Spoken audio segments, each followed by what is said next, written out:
अस्सलाम वालेकुम जी। मैं हूँ कासिम खटक। आप देख रहे हो मेरे YouTube channel biology teacher Kasim के टीके। तो जी आज का टॉपिक हमारे साथ है क्या हमारे साथ है कि डाइवर्सिटी एमंग प्लांट जो चैप्टर नंबर 8 है, उसका दूसरा लेक्चर मैं आज आपको पढ़ाने जा रहा हूँ। अगर आपने प्लांट के मुतालिक वीडियो नहीं देखी है तो प्लीज़ आप इसी वीडियो के डिस्क्रिप्शन लिंक में भी उसके लिंक को आप ढूंढ सकते हैं। हेडिंग भी लिखा है जनरल कैरेक्टरिस्टिक का प्लांट, उस पर बेहतरीन किस्म की 10-15 मिनट की वीडियो अपलोड किया है कि प्लांट क्या है, सब कुछ। तो आज की इसी चैप्टर में मैं आपको बताने जा रहा हूं कि क्या है कि प्लांट हमारे साथ दो किस्म के हैं। जब हम प्लांट की क्लासिफिकेशन करते हैं, एक को इस चैप्टर में ब्रायोफाइटा का नाम दिया गया और दूसरे में इस चैप्टर को ट्रिगोफाइट का नाम दिया गया है। तो आज का मेरा टॉपिक है ब्रायोफाइटा। ट्रिगोफाइट पर नेक्स्ट लेक्चर मैं आपको ले आऊंगा। तो जी ब्रायोफाइटा क्या है, ब्रायोफाइटा की हिस्ट्री क्या है। सबसे पहले देखो, जब पहल ब्रायन ने 1864 में ब्रायोफाइटा को एल्गी, फंजाई, लाइकन, आपको लाइकन का पता है कि जहां पर एल्गी और फंजाई का एक दूसरे के साथ एसोसिएशन हो तो उसको लाइकन कहते हैं, और ब्रायोफाइटा को इसको एक ही किंगडम में रखा गया 1864 में ब्रायन ने। फिर 1879 में स्केम्पर ने इसको एल्गी और फंजाई से और लाइकन से अलग किया। सबसे पहली बात यह है कि क्यों अलग किया, उसकी बहुत ज्यादा वजूहात थी, लेकिन उसमें सबसे बेस्ट वजह ये थी कि चूंकि ब्रायोफाइटा न एल्गी की तरह इक्विटिक प्लांट था, न जी फंजाई की तरह, चूंकि एल्गी फंजाई की तरह ये नहीं था, ये ऑटोट्रॉप था।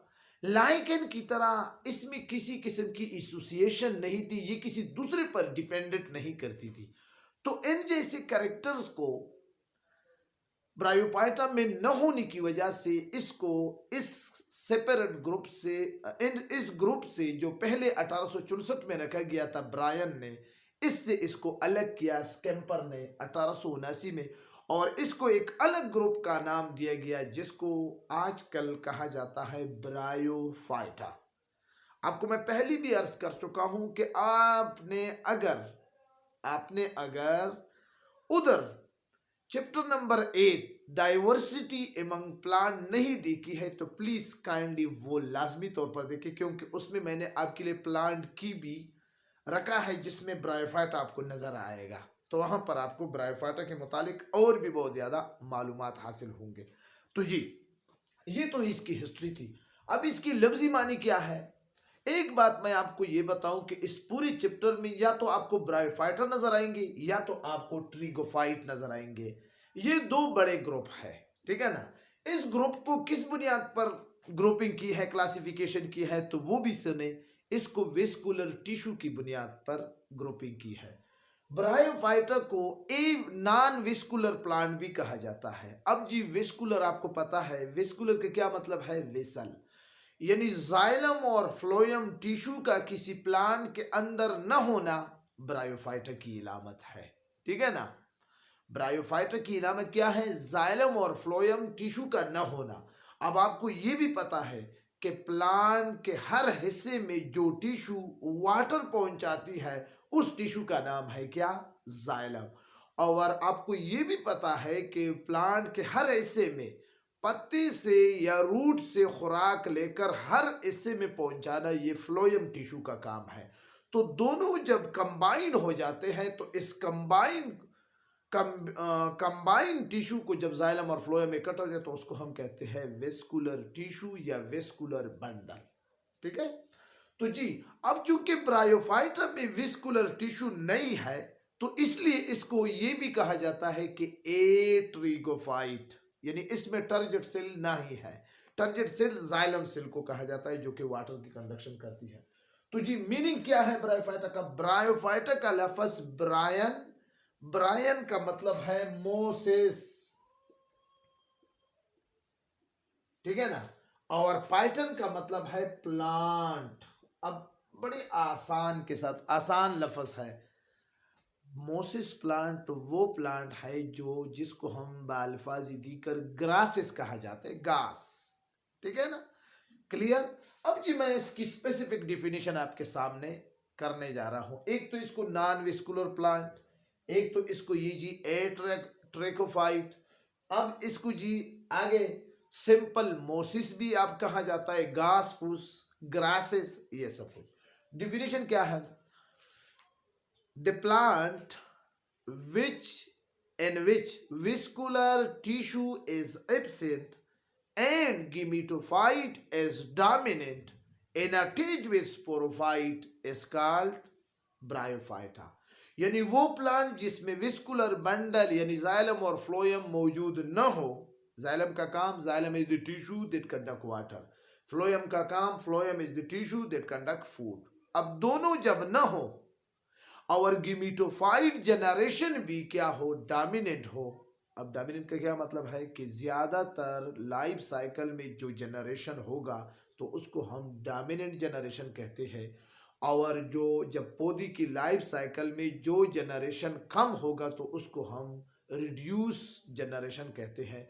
तो ब्रायोफाइटा के केस में, एट्रिकोफाइट के केस में गिमिटोफाइट डोमिनेंट है, जबकि स्पोरोफाइट क्या है, रिड्यूस है। ये रिड्यूस का क्या मतलब है, शॉर्ट लिव्ड। क्लियर। तो उस प्लांट को हम कहते हैं ब्रायोफाइटा या एट्रिकोफाइट। अब जी जर्नल कैरेक्टरिस्टिक पे जाते हैं। हैबिटाट यानी ये प्लांट हमें कहां कहां मिलेंगे, ये बात आप याद रखें कि आपको ये प्लांट दुनिया के हर हिस्से में मिलेंगे। यानी मतलब यह है कि वर्ल्ड वाइड एंड डिस्ट्रीब्यूशन, हर जगह, ख्वा वो ट्रॉपिकल जोन हो, ख्वा वो टेम्परेट जोन हो, ख्वा वो क्या हो, सब ट्रॉपिकल जोन हो। ट्रॉपिकल जोन उस जोन को कहा जाता है जो कि जिसमें गर्म इलाके हो। टेम्परेट जोन सर्द इलाकों को कहा जाता है, जबकि सब ट्रॉपिकल नीम मोतदिल इलाकों को, जगहों को क्या कहते हैं, सब ट्रॉपिकल। ख्वा वो ट्रॉपिकल हो, ख्वा वो टेम्परेट हो, ख्वा वो सब ट्रॉपिकल हो, हर जगह। यानी इसके लिए बायोलॉजी में लफ्ज हम क्या कहेंगे, कास्मोलेटन, कास्मोलेटन, वर्ल्ड वाइड एंड डिस्ट्रीब्यूशन। ठीक है। अब जी दूसरी बात यह है कि अलजी ब्रायोफाइटा वो पहला प्लांट है जो कि अलजी और टीरिटोफाइटा के दरमियान है। ये डिफिनीशन भी ब्रायोफाइटा की आप कर सकते हैं, the plant which are in between pteridophyta and algae. ठीक है ना। और ब्रायोफाइटा के हवाले से ये बात भी मशहूर है कि इसका इंसिस्ट्रल क्या है, अलजी है। एवोल्यूशन इसकी किस प्लांट से हुई है, अलजी से हुई है। यानी मतलब ये है कि ये पहले अलजी इक्विटिक मीडियम में था, बाद में ये land plant, first land plant. दूसरा जर्नल कैरेक्टरिस्टिक में क्या है, ये पहला लैंड प्लांट है जो कि अलजी से एवोल्यूशन इसकी हुई है। एवोल्यूशन का क्या मतलब है कि इसमें तब्दीली आई है। ये पहले वाटर में थी, फिर इसके बाद इसमें कुछ कैरेक्टर आ गए तो ये आ गए। ठीक है ना। इसके बाद तीसरा कैरेक्टर क्या है, नॉन विस्कुलर प्लांट है, यानी जाइलम और फ्लोएम इसमें मौजूद नहीं है। चौथा कैरेक्टर क्या है, प्लांट बॉडी। इसका प्लांट बॉडी क्या है, गिमिटोफाइट है। इसका प्लांट बॉडी गिमिटोफाइट है। गिमिटोफाइट का क्या मतलब है कि इसमें मेल एंथेरिडिया और फीमेल आर्चिगोनिया मौजूद होते हैं। यानी दो डिफरेंट टाइप ऑफ गिमिट्स होते हैं। इसको कहते हैं हेट्रोट्रॉपिक, हेट्रोगिमेटिक। तो जी फ्लावरलेस है, ये पौधे बिल्कुल फ्लावर को नहीं निकालते। ठीक है ना, न इसकी सीड होते हैं न इसके फ्लावर होते हैं, तो फ्लावरलेस है जी। एम्ब्रियोफाइटा, ये जब स्पर्म और एग, जब स्पर्म बाइसिलिएटेड स्पर्म, बाइप्लेजिलेटेड स्पर्म जब एग आर्चिगोनियम के अंदर चले जाते हैं तो वहां पर स्फ्यूजन से जाइगोट बन जाता है। और ये जाइगोट इसी आर्चिगोनियम फीमेल रिप्रोडक्टिव ऑर्गन के अंदर ये डेवलपमेंट करते हैं तो उसको यानी ये एम्ब्रियो है, यानी मतलब ये है कि इसमें एम्ब्रियो भी बन जाता है। ये ऐसा प्लांट है कि इसको हम एम्ब्रियोफाइट भी कहते हैं जी। एम्फीबियस नेचर, इसका नेचर क्या है? डुअल है।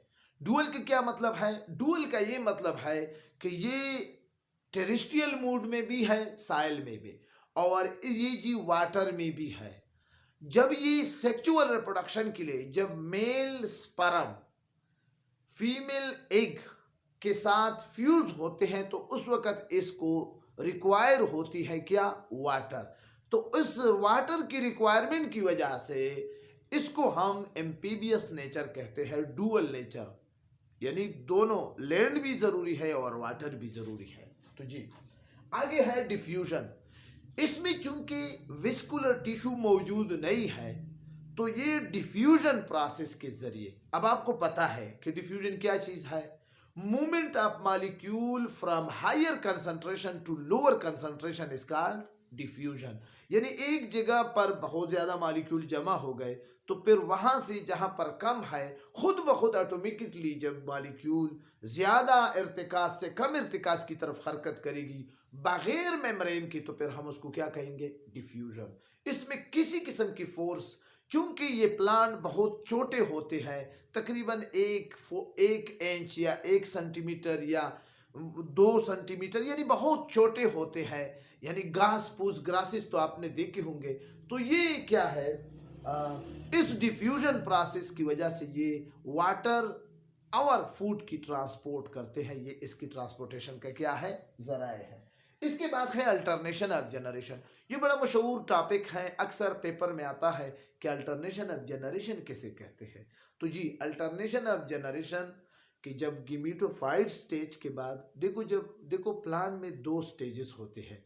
एक गिमीटोफाइट जिसमें गिमीट्स पैदा होते हैं, एक स्पोरोफाइट जिसमें स्पोर पैदा होते हैं। अब जब गिमीटोफाइट यानी जब गिमीट्स एंथेरिडिया मेल और चिगुनिया फीमेल के पैदा होने के बाद जब ये फ्यूज करते हैं, फर्टिलाइजेशन हो जाती है, जायगोट बन जाता है, तो ये एक स्टेज है। अब जी इसके बाद दूसरा स्टेज स्पोरोफाइट शुरू होता है। स्पोरोफाइट में इसके फुट, स्टाक और कैप्सूल है ब्रायोफाइटा के केस में, तो ये स्पोरोफाइट स्टेज है। इस तरह जब एक जनरेशन के बाद, जब एक स्टेज के बाद दूसरा स्टेज ऑटोमेटिकली शुरू हो जाता है, अल्टरनेटली शुरू हो जाता है, तो इस तरह के जनरेशन को कि वन आफ्टर अनदर जनरेशन कम, तो इस तरह के अल्टरनेशन ऑफ जनरेशन को हम कहते हैं कि अल्टरनेशन ऑफ जनरेशन है। यहाँ पर सबसे पहले गिमीटोफाइट, इसके बाद स्पोरोफाइट जनरेशन अल्टरनेट होता है। गिमीटोफाइट डोमिनेंट है, स्पोरोफाइट क्या है? रिड्यूस है। गिमीटोफाइट इंडिपेंडेंट है, स्पोरोफाइट डिपेंडेंट है। गिमीटोफाइट ज्यादा टाइम तक है, स्पोरोफाइट कम टाइम तक है, यानी मॉर्फोलॉजिकल डिफरेंट एंड फंक्शन भी यहाँ पर मौजूद है। तो ये अल्टरनेशन ऑफ जनरेशन की कैरेक्टर भी ब्रायोफाइटा में मौजूद है। आखिरी कैरेक्टर गिमिट्स फॉर्मेशन, जैसे कि पहले भी मैं अर्ज कर चुका हूं और यहाँ पर लाइफ साइकिल में इसकी वजाहत बड़ी क्लियर कट हो जाएगी। तो इसमें गिमिट्स, मेल गिमिट्स स्पर्म की शक्ल में बाईप्लिजिलेट स्पर्म या बाईसिलिएटेड स्पर्म, और फीमेल गिमिट्स आर्चिगोनिया यानी एक की शक्ल में यहाँ पर वो गिमिट्स बनेंगे। इस तरह गिमिट्स के बनने के बाद फिर आगे एम्ब्रियो का, फिर इसके बाद फर्टिलाइजेशन के बाद एम्ब्रियो का, जाइगोट का, ये सारा सिलसिला। मतलब ये है कि यहाँ पर गिमिट्स भी बनते हैं, डिफरेंट टाइप ऑफ गिमिट्स, हेट्रोगिमिटिक प्लांट है।